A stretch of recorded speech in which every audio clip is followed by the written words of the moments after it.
Shalom. Selamat pagi, Bapak, Ibu, Saudara-saudari yang dikasihi Tuhan. Salam sejahtera untuk kita semua.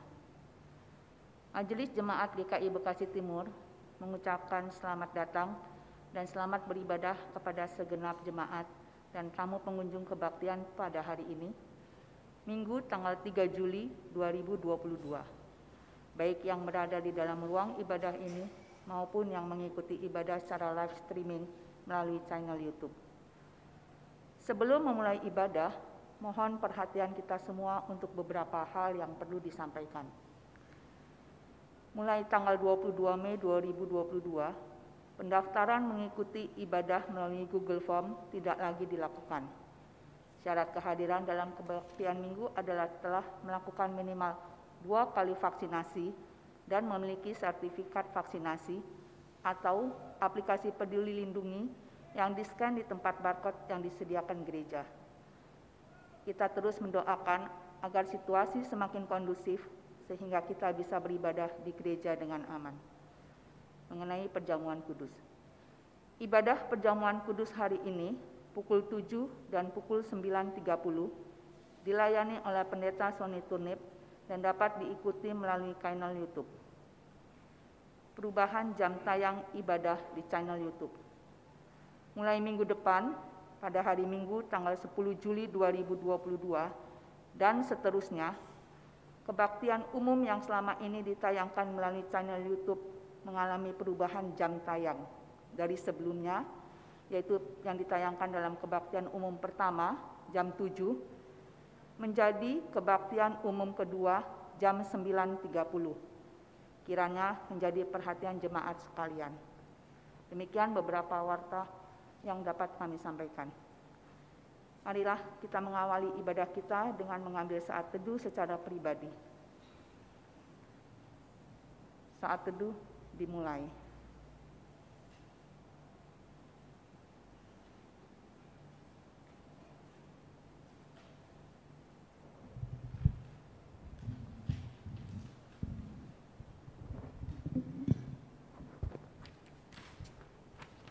Saat teduh selesai, umat diunjuk bangkit berdiri.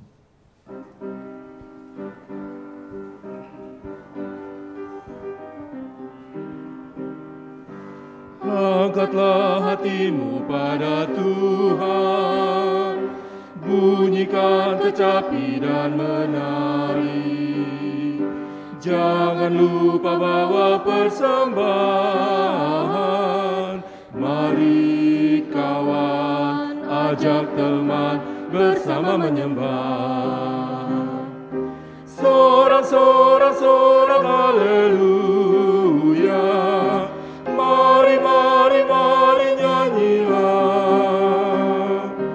Pujilah Tuhan yang Maha Kudus, mari kawan, ajak teman bernyanyilah terus. Janganlah mengaku anak Tuhan jika engkau mengeraskan hati. Jadilah pelaku firman Tuhan, mari kawan, ajak teman bersama menyembah. Sorak haleluya, mari nyanyilah. Pujilah Tuhan yang Maha Kudus, mari kawan, ajak teman bernyanyilah terus.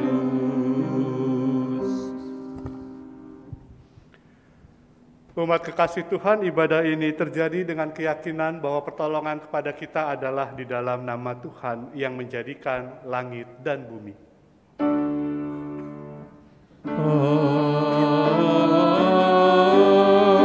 Amin, amin, amin. Tuhan beserta saudara. Dan beserta saudara juga.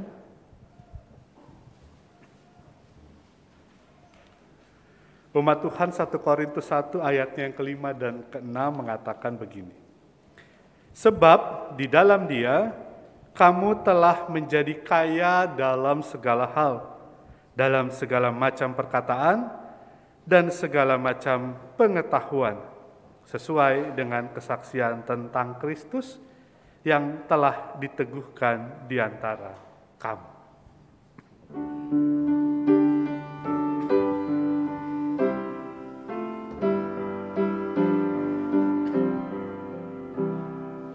Makin serupa Yesus Tuhanku, inilah sungguh kerinduanku. Makin bersabar, lembut dan merendah, makin setia dan rajin bekerja. Ya Tuhanku, ku berikan padamu hidup penuh dan hatiku segenap. Hapuskanlah semua dosaku, jadikanlah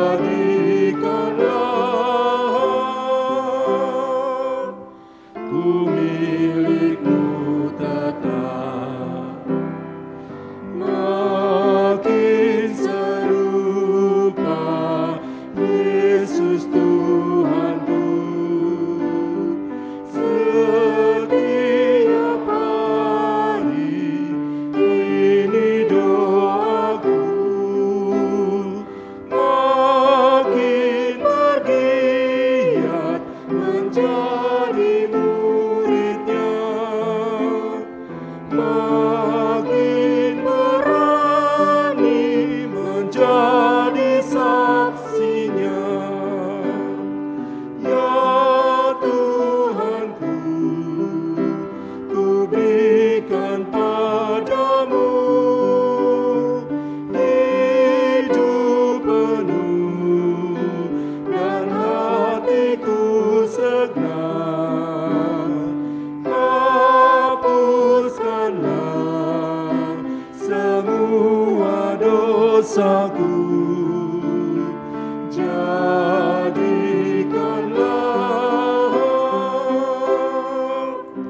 ku milikmu tetap. Mari kita menaikkan doa pengakuan dosa kita. Mari kita berdoa. Tuhan Allah yang Maha Kasih, kami melihat dalam perjalanan kami sepanjang minggu ini betapa banyaknya peristiwa dan mungkin juga hasil dari kerja keras kami yang menunjukkan betapa kami diberkati Tuhan. Kami melihat banyak jalan juga yang dibukakan Tuhan ketika mungkin kami hampir saja putus asa. Ada juga kesempatan di mana kami dihibur dan dikuatkan ketika mungkin perjalanan kami di minggu ini menemukan kegagalan. Ya Tuhan kami yang Maha Kasih, di dalam cinta kasih-Mu kami hidup dan tinggal. Tetapi juga pada saat yang sama, mungkin kami justru berlaku, berpikir, berkata-kata tidak mencerminkan kehidupan yang tinggal di dalam cinta kasih-Mu. Ketika kami mungkin lebih banyak menuntut terhadap apa yang mungkin sebenarnya telah dengan lebih Tuhan berikan. Kami mungkin berbuat curang karena kami merasa ini kesempatan yang tidak bisa disia-siakan. Padahal kami tahu itu bertentangan dengan kebenaran. Bisa jadi kami punya banyak rancangan dan pikiran yang sebenarnya hanya untuk memuaskan diri kami sendiri. bukan mencari yang Kau kehendaki. Sehingga tinggal di dalam cinta kasih-Mu, justru kerap kali menjadikan diri kami lupa berserah dan tunduk pada rencana-Mu. Ampuni kami ya Tuhan. Biarlah segala dosa yang kami perbuat tidak lagi kami ulangi, dan anugerah pengampunan menolong kami untuk melanjutkan kehidupan yang baru, menjadi semakin serupa dengan Engkau yang kami teladani. Di dalam Kristus kami mohon pengampunan. Amin.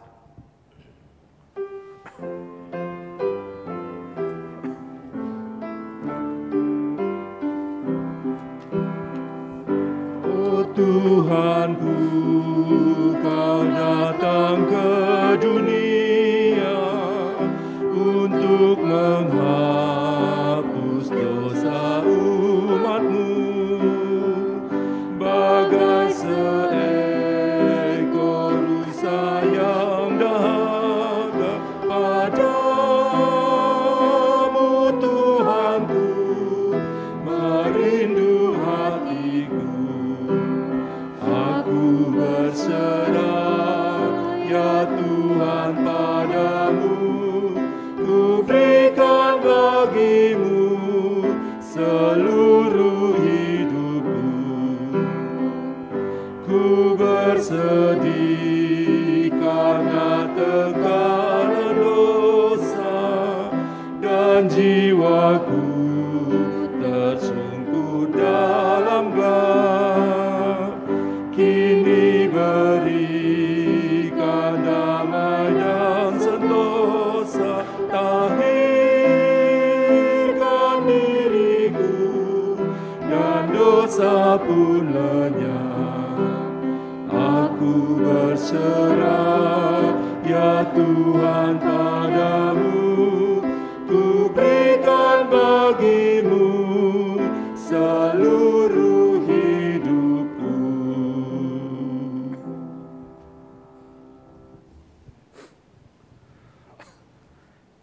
Berita anugerah dari Tuhan bagi setiap kita yang mengaku dosa di hadapannya dari Roma pasal 8 ayat 15 sampai 17.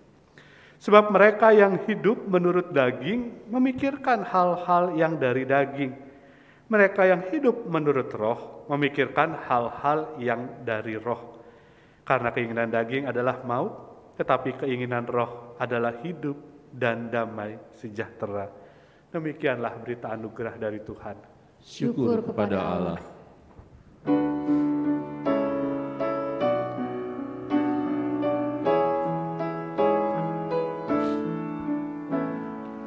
Di jalan hidup yang lebar sempit, orang sedih mengerang.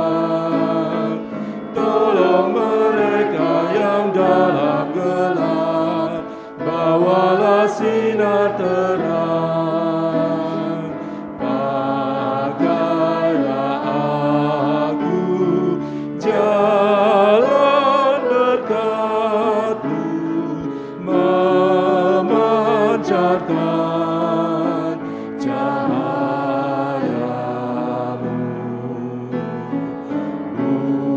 Buatlah aku saluran berkat bagi siapa yang risau penat. Wartakan Kristus dengan kasih-Nya, pengampunannya penuh. Orang kan datang apabila engkau menjadi saksi teguh. Pakailah aku jalan berkat-Mu, memancarkan cahaya-Mu.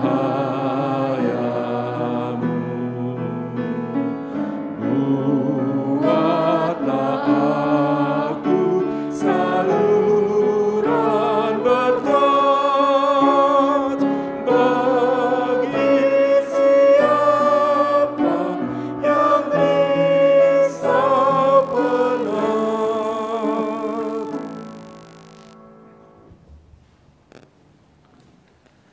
Mari kita berdoa.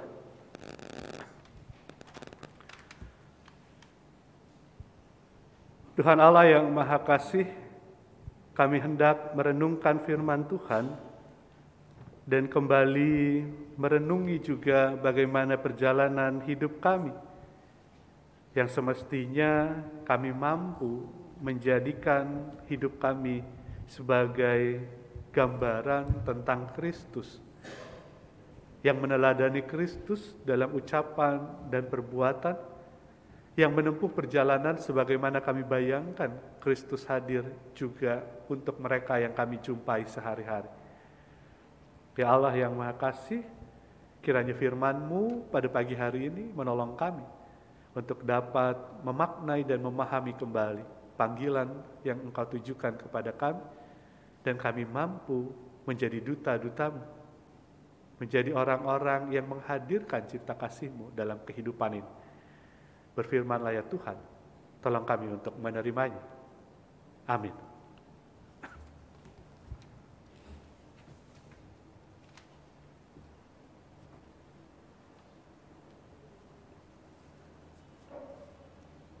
Bacaan pertama diambil dari kitab Yesaya pasal 66 ayat yang ke-10 sampai dengan ke-14. Yesaya 66 ayat 10 sampai dengan 14. Bersukacitalah bersama-sama Yerusalem dan bersorak-soraklah karenanya, hai semua orang yang mencintainya. Bergiranglah bersama-sama dengan dia segirang-girangnya, hai semua orang yang berkabung karenanya. Supaya kamu mengisap dan menjadi kenyang dari susu yang menyegarkan kamu, supaya kamu menghirup dan menikmati dari dadanya yang bernas. Sebab beginilah firman Tuhan, sesungguhnya aku mengalirkan kepadanya keselamatan seperti sungai dan kekayaan bangsa-bangsa seperti batang air yang membanjir.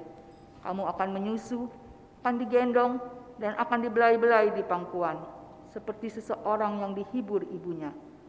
Demikianlah aku ini akan menghibur kamu. Kamu akan dihibur di Yerusalem. Apabila kamu melihatnya, hatimu akan girang, dan kamu akan seperti rumput muda yang tumbuh dengan lebat. Maka tangan Tuhan akan nyata kepada hamba-hambanya, dan amarahnya kepada musuh-musuhnya. Demikianlah sabda Tuhan. Syukur kepada Allah.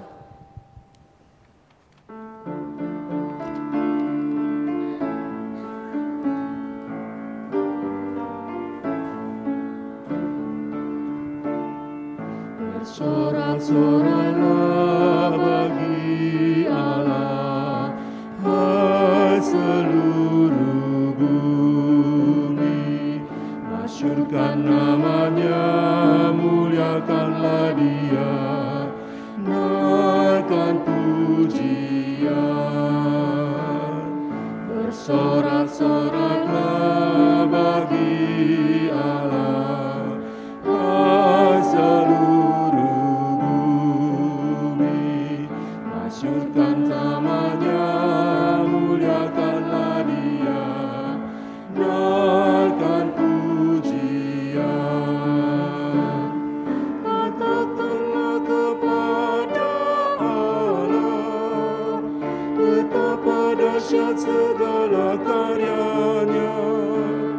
Seluruh musuh tunduk kepadanya, seluruh bumi sujud menyembah.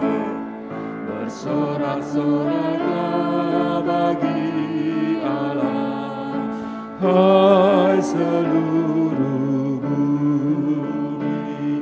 Masyurkan namanya, muliakanlah dia, naikkan pujian. Pergilah lihat karya Allah, Ya dahsyat dalam perbuatannya.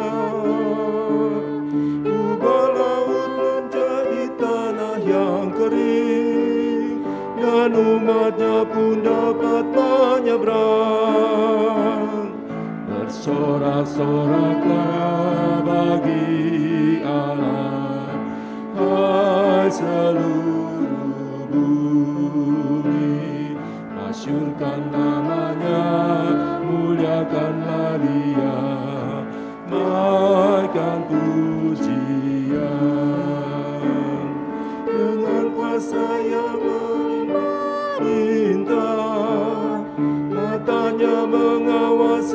bangsa-bangsa. Pemberontak tak dapat tinggikan diri, sebab itulah kita bergemar. Bersorak-soraklah bagi Allah, hai seluruh bumi. Masyurkan namanya, muliakanlah Dia, naikkan pujian. Hai bangsa-bangsa, puji Allah. Kepadanya kami berkecan, yang tak biarkan kaki kami goyah, dan jiwa kami diselamatkannya. Bersorak-soraklah bagi Allah, hai seluruh bumi. Masyurkan namanya, muliakanlah Dia, naikkan pujian.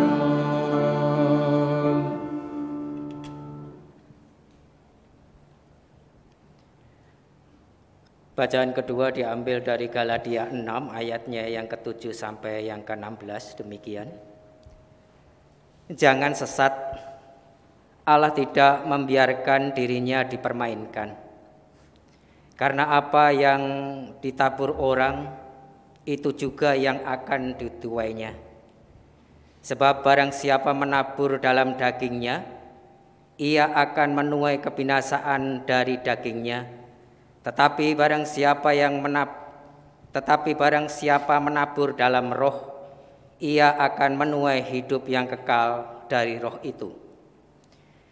Janganlah kita jemu-jemu berbuat baik, karena apabila sudah datang waktunya, kita akan menuai jika kita tidak menjadi lemah. Karena itu, selama masih ada kesempatan bagi kita, marilah kita berbuat baik kepada semua orang, tetapi terutama kepada kawan-kawan kita seiman.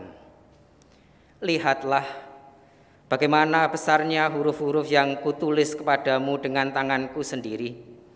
Mereka yang secara lahiriah suka menonjolkan diri, merekalah yang berusaha memaksa kamu untuk bersunat hanya dengan maksud supaya mereka tidak dianiaya karena salib Kristus. Sebab mereka yang menyunatkan dirinya pun tidak memelihara hukum Taurat, tetapi mereka menghendaki supaya kamu menyunatkan diri agar mereka dapat bermegah atas keadaanmu yang lahiriah. Tetapi aku sekali-sekali tidak mau bermegah selain dalam salib Tuhan kita Yesus Kristus, sebab olehnya dunia telah disalibkan bagiku dan aku bagi dunia. Sebab bersunat atau tidak bersunat tidak ada artinya, tetapi menjadi ciptaan baru itulah yang ada artinya. Dan semua orang yang memberi dirinya dipimpin oleh patokan ini, turunlah kiranya damai sejahtera dan rahmat atas mereka dan atas Israel milik Allah. Demikianlah sabda Tuhan. Syukur kepada Allah. Bacaan Injil diambil dari Lukas pasal 10 ayat 1 sampai 11, dilanjutkan dengan ayatnya yang ke-16 sampai 20. Lukas 10 ayat 1 sampai 11 dilanjutkan dengan ayat 16 sampai 20. Kemudian daripada itu Tuhan menunjuk 70 murid yang lain, lalu mengutus mereka berdua-dua mendahuluinya ke setiap kota dan tempat yang hendak dikunjunginya. Katanya kepada mereka, tuaian memang banyak, tetapi pekerja sedikit. Karena itu mintalah kepada Tuan yang mempunyai tuaian, supaya ia mengirimkan pekerja-pekerja untuk tuaian itu. Pergilah, sesungguhnya aku mengutus kamu seperti anak domba ke tengah-tengah serigala. Janganlah membawa pundi-pundi atau bekal atau kasut, dan janganlah memberi salam kepada siapapun selama dalam perjalanan. Kalau kamu memasuki suatu rumah, katakanlah lebih dahulu, damai sejahtera bagi rumah ini. Dan jikalau di situ ada orang yang layak menerima damai sejahtera, maka salammu itu akan tinggal atasnya. Tetapi jika tidak, salammu itu kembali kepadamu.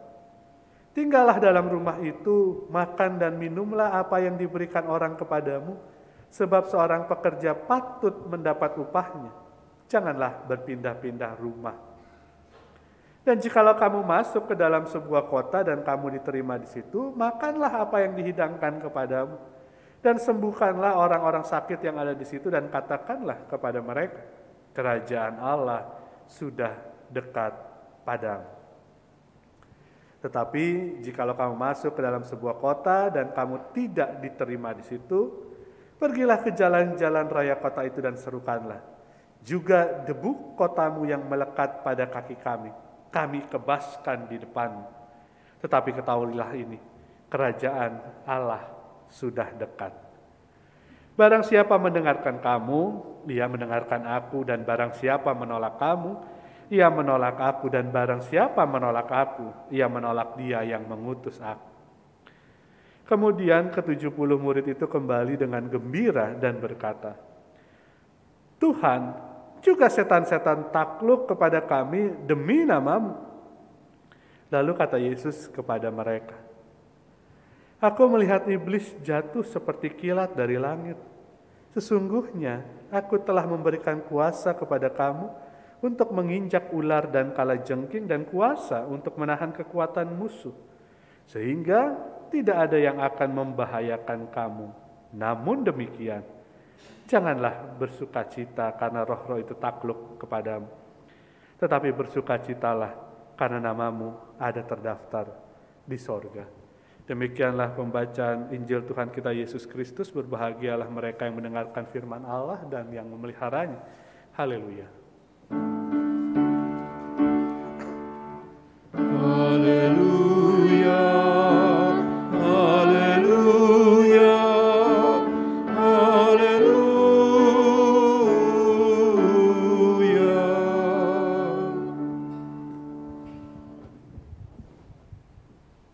Umat yang dikasihi Tuhan, jika kita membaca Lukas pasal 10 ayatnya yang kedua tadi, katanya kepada mereka, tuaian memang banyak tetapi pekerja sedikit. Karena itu mintalah kepada Tuan yang mempunyai tuaian, supaya ia mengirimkan pekerja-pekerja untuk tuaian itu. Kalau kita membaca sebatas itu, diberikan pesan seperti itu, tidakkah kita menjadi begitu bersemangat untuk menekuni pengutusan itu? Tuaian banyak, yang kerja sedikit.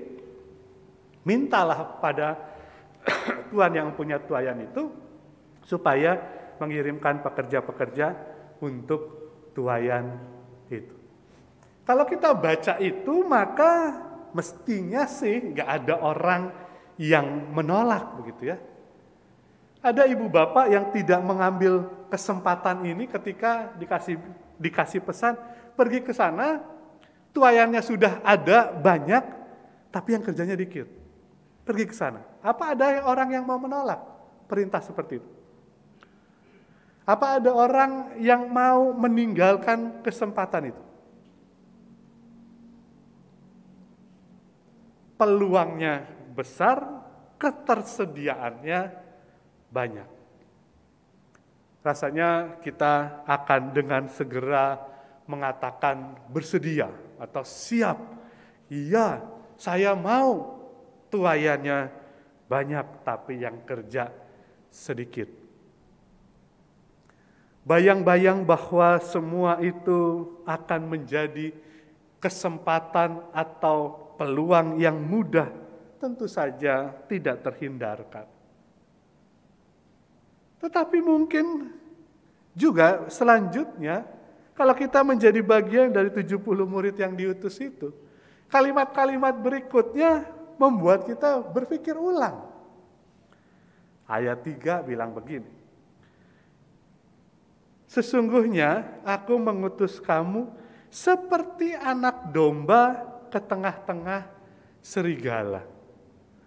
Apa yang terjadi kalau anak domba ada di tengah-tengah serigala? Apakah masih terbayang yang tadi tuayannya banyak, pekerjanya sedikit? Jangan-jangan yang terbayang adalah kita sedang pergi menuju sebuah misi atau sebuah pekerjaan atau sebuah pengutusan yang tidak masuk akal.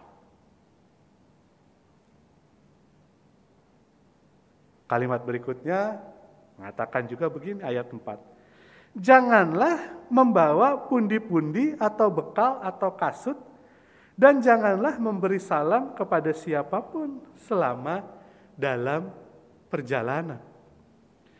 Gak boleh bawa pundi-pundi, bekal, kasut. Gak boleh memberi salam. Ini sama juga dengan peristiwa di ayat 3 tadi. Bahwa ini akan menjadi sebuah misi atau sebuah perutusan atau sebuah pekerjaan atau tugas yang tidak masuk akal. Apa ibu bapak bersedia mengutus anaknya pergi kemana begitu tanpa sebuah persiapan sedikit pun? Tanpa membekali dia dengan sesuatu yang menurut kita dapat menolong ia di tempat yang baru? Rasa-rasanya enggak. Tapi perutusannya bilang begitu. Jangan membawa pundi-pundi atau bekal atau kasut, dan janganlah memberi salam kepada siapapun selama dalam perjalanan. Lalu ayat yang ke-9 bilang begini. Dan sembuhkanlah orang-orang sakit yang ada di situ. Wah, ini lebih berat lagi. Kita menerima pesan yang mungkin ke-70 orang itu nggak pernah membayangkan gimana caranya dia menyembuhkan orang-orang sakit itu. Apa yang mesti dilakukan? Kalau Tuhan memberikan pesan, sembuhkanlah orang-orang sakit yang ada di situ. Lalu di ayatnya yang ke-10 dikatakan begini. Tetapi jikalau kamu masuk ke dalam sebuah kota dan kamu tidak diterima di situ, pergilah ke jalan-jalan raya kota itu dan serukanlah juga debu kotamu yang melekat pada kakimu. Kami kebaskan ke depanmu, tetapi ketahuilah ini, kerajaan Allah sudah dekat. Ada kemungkinan ditolak. Meskipun tadi di awal perintahnya adalah, gambarannya adalah, pergilah, tuayan banyak, pekerja sedikit. Anak domba di tengah serigala, jangan bawa apa-apa, sembuhkanlah orang sakit, siap-siap ditolak. Masih ada yang mau menjadi utusan dengan gambaran seperti itu. Ibu bapak, saudara-saudara yang dikasihi Tuhan, dalam bahasa yang lain, kita juga kerap kali memakai gambaran yang mirip-mirip untuk menolak perutusan. Saya nggak mau ikut pelayanan di situ, kayaknya orang-orangnya tidak asik, tidak menyenangkan, menakutkan. Kan agak mirip ya kalau kita kemudian membahasakannya, saya nggak mau masuk ke pelayanan situ, nanti saya jadi anak domba di tengah-tengah serigala. Tidakkah terdengar familiar bahwa kadang juga kita menggambarkan bentuk-bentuk perutusan, panggilan-panggilan pelayanan sebagai sesuatu yang menakutkan? Tidakkah juga menjadi gambaran yang amat lazim mungkin kita dengar ketika kita mengatakan, saya mah gak punya apa-apa untuk melayani. Mirip seperti tadi, gak usah bawa pundi-pundi, bekal, atau kasut. Atau kemudian kita mengatakan, saya gak punya kompetensi, saya gak punya kemampuan untuk melakukan tugas itu. Seperti tadi misalnya, sembuhkanlah orang-orang sakit yang ada di situ. Atau yang keempat tadi, kita juga mungkin membayangkan pelayanan itu sebagai sesuatu yang mungkin menolak itu. Yang mungkin menyebabkan diri kita merasakan perasaan-perasaan yang tidak menyenangkan. Nah, Ibu Bapak, saudara-saudara yang dikasihi Tuhan, patut untuk diketahui, sudah pasti 70 orang yang diutus, bukan orang yang benar-benar baru ketemu Yesus, lalu 70 orang pergi berdua-dua dahului ke kota-kota di mana nanti saya akan menyusul. Rasanya sudah pasti enggak. Mereka adalah orang-orang yang mungkin kalau kita baca di pasal 8 misalnya ketika Tuhan Yesus memberikan kesembuhan pada perempuan yang menyentuh jubahnya itu, ada kuasa yang keluar. Atau kalau kita melihat di pasal sebelumnya bagaimana Tuhan menyiapkan makanan untuk orang banyak. 70 orang ini pasti sudah mengalami kehidupan yang melihat sendiri bagaimana Kristus bekerja bersama-sama dengan mereka. Sehingga keempat hal tadi mereka sudah punya jawabannya. Kalau dikatakan, aku mengutus kamu seperti anak domba ke tengah-tengah serigala. Bayangan mereka bukan domba yang diutus sendirian, tetapi ada sang gembala yang menjaga dan menemani mereka. Mereka tidak membiarkan diri mereka membayangkan, berimajinasi bahwa tugas ini adalah betul-betul sebuah tugas yang mustahil, sebuah tugas yang tidak masuk akal menjadi anak domba di tengah serigala. Karena apa? Karena mereka tahu ada Kristus sang gembala yang pasti akan ada menuntun mereka. Akan ada kuasa Tuhan yang menjaga dan melindungi mereka. Kalau mereka nggak punya bekal, nggak boleh bawa kasut, nggak boleh bawa pundi-pundi, ya nggak apa-apa. Kenapa? Karena tidakkah sudah amat sangat cukup kuasa dan pengutusan Tuhan menjadi sumber dari segala-galanya? Apalagi yang kurang kalau kemudian semuanya berasal dari sang pengutus itu sendiri. Kalau mereka punya tugas sembuhkanlah orang-orang yang sakit, kalimat terakhirnya bilang begini, kerajaan Allah sudah dekat padamu. Jadi urusan siapakah kesembuhan itu? Urusan sang punya kerajaan. Tugasnya cuma menyatakan itu, bahwa kerajaan Allah sudah dekat. Sisanya ya milik sang pengutus itu sendiri. Demikian juga kalau ada kota-kota yang menolak, buat Tuhan itu bukan urusanmu. Tugasmu cuma ada di sana. Kalau ditolak, ya sudah. Jadi ibu bapak saudara-saudara yang dikasihi Tuhan, justru ketika seseorang mengalami pengutusan atau menghayati dipercayakan Tuhan untuk sebuah tugas dan pekerjaan, mestinya satu-satunya dasar adalah dia tahu Tuhan ada beserta dengan mereka. Kekhawatiran dikelilingi serigala mestinya tidak lagi menakutkan. Kekhawatiran akan kekurangan karena tidak membawa apa-apa mestinya tidak lagi membuat ragu. Keraguan-raguan karena tidak punya kemampuan menyembuhkan atau perasaan khawatir nanti ditolak mestinya juga itu sirna. Karena satu-satunya yang dibawa oleh orang-orang yang diutus, kalau dalam tema kita, satu-satunya yang dibawa oleh duta itu adalah kehadiran Kristus itu sendiri. Dan tidak mungkin menghadirkan Kristus tanpa sang duta itu atau utusan itu mengalaminya dulu sendiri. Gak mungkin dia bisa bercerita tentang Kristus kalau dia tidak mengalami Kristus. Tidak mungkin dia berbicara tentang kecukupan dari Tuhan kalau dia sendiri masih ragu dengan kecukupannya. Tidak mungkin dia berbicara tentang damai sejahtera kalau dia takut dikelilingi oleh serigala.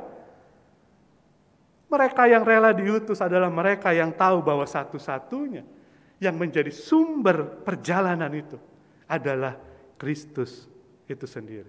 Kuasa dan kasih Allah itu sendiri. Oleh sebab itulah ayat 16 dengan sederhana mengatakan, barang siapa mendengarkan kamu, ia mendengarkan aku. Dan barang siapa menolak kamu, ia menolak aku. Relasi si yang diutus atau si duta itu dengan Kristus, dengan kuasa ilahi yang dibawa, adalah sebuah kesatuan yang seharusnya membuat kita cukup dengan keteguhan hati dan kesetiaan menekuni perjalanan itu. Dan buahnya, ayat 17 bilang begini. Kemudian ke-70 murid itu kembali dengan gembira. Ada kegembiraan. Jadi kalau sudah merasa mengerjakan banyak hal, sudah merasa melayani banyak kesempatan, tidak pulang dengan gembira dan sukacita. Jangan-jangan ada yang salah dengan bekal perutusan kita. Jangan-jangan ada hal lain yang mau dikejar. Dan untuk itulah di bagian terakhirnya Tuhan masih ngingetin juga. Jangan gembira karena kuasa-kuasa itu takluk, roh-roh itu kalah. Tetapi bersukacitalah karena namamu ada terdaftar di sorga. Balik lagi.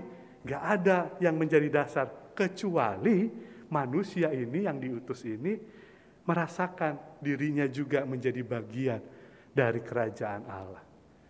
Ibu bapak, saudara-saudara yang dikasihi Tuhan, apapun yang dipercayakan Tuhan untuk kita bawa dalam pengutusan hidup kita, entah di pekerjaan, entah di kehidupan keseharian, termasuk juga dalam pelayanan di gereja ini, percayalah, hanya Tuhan. Dan itu cukup untuk membuat kita menghadapi semuanya.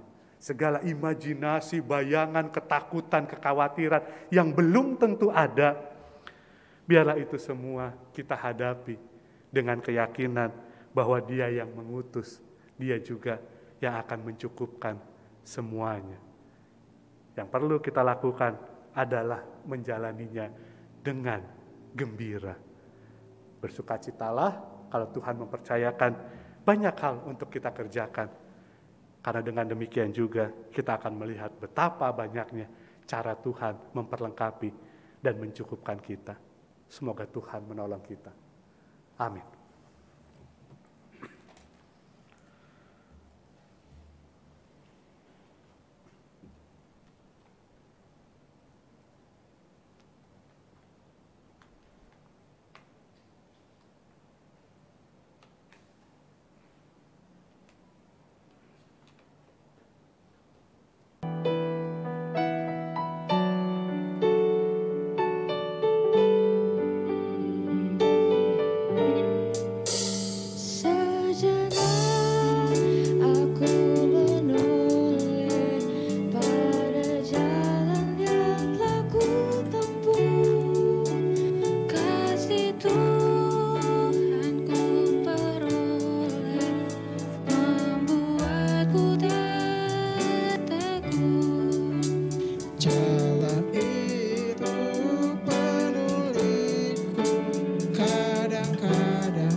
sedang untuk bangkit berdiri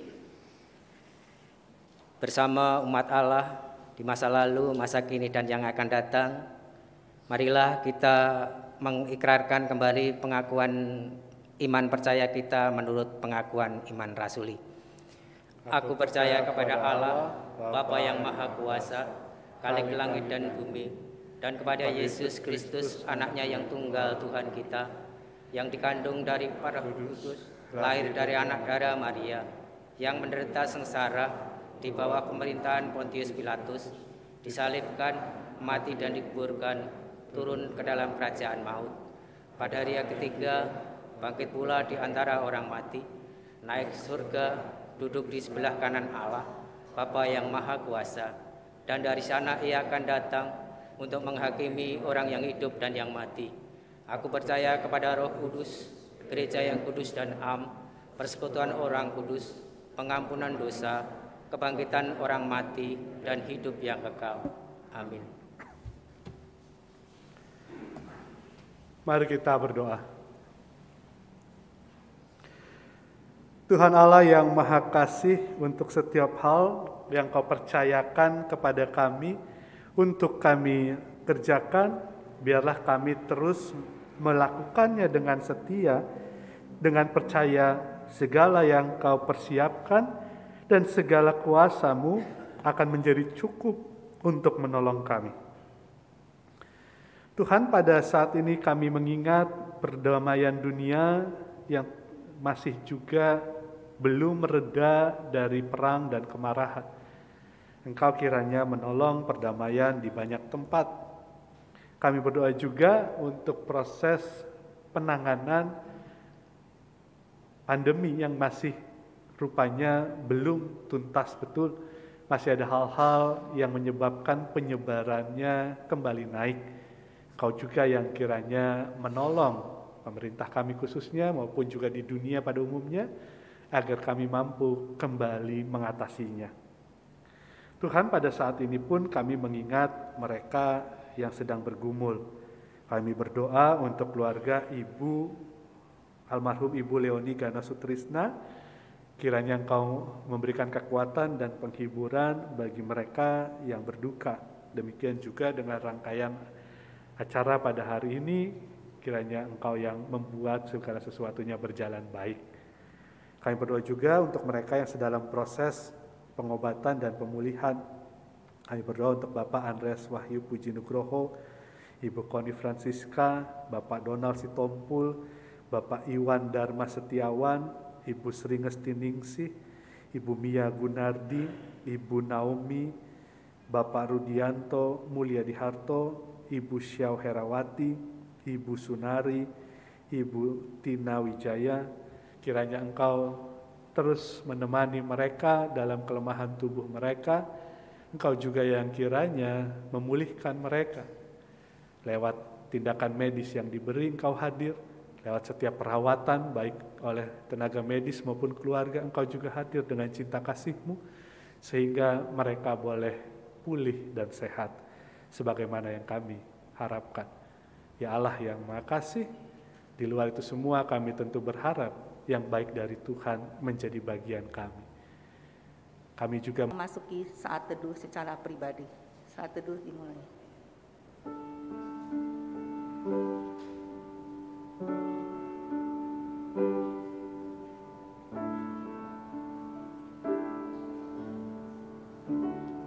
Saat teduh selesai. Selamat memasuki dan menikmati hari Minggu.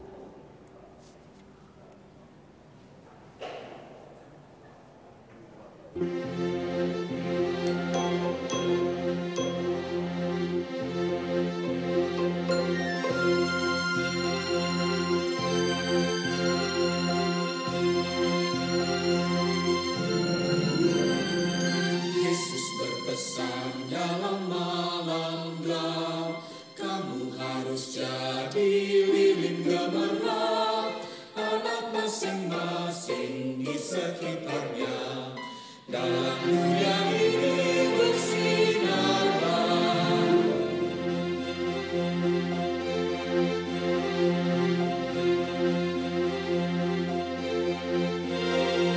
Yesus berpesan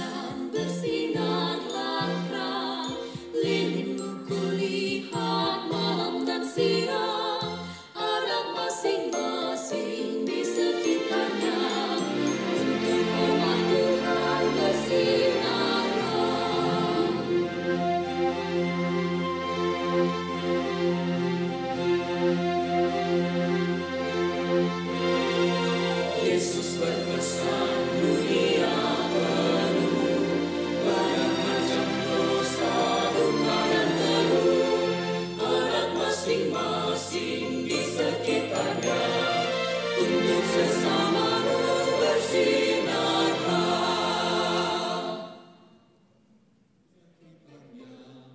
Dalam dunia ini bersinarlah.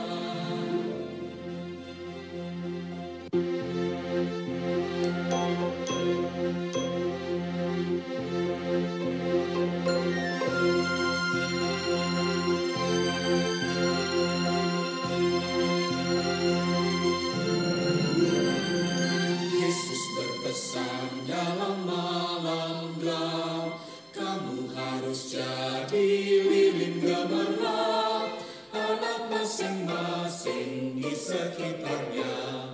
Dalam dunia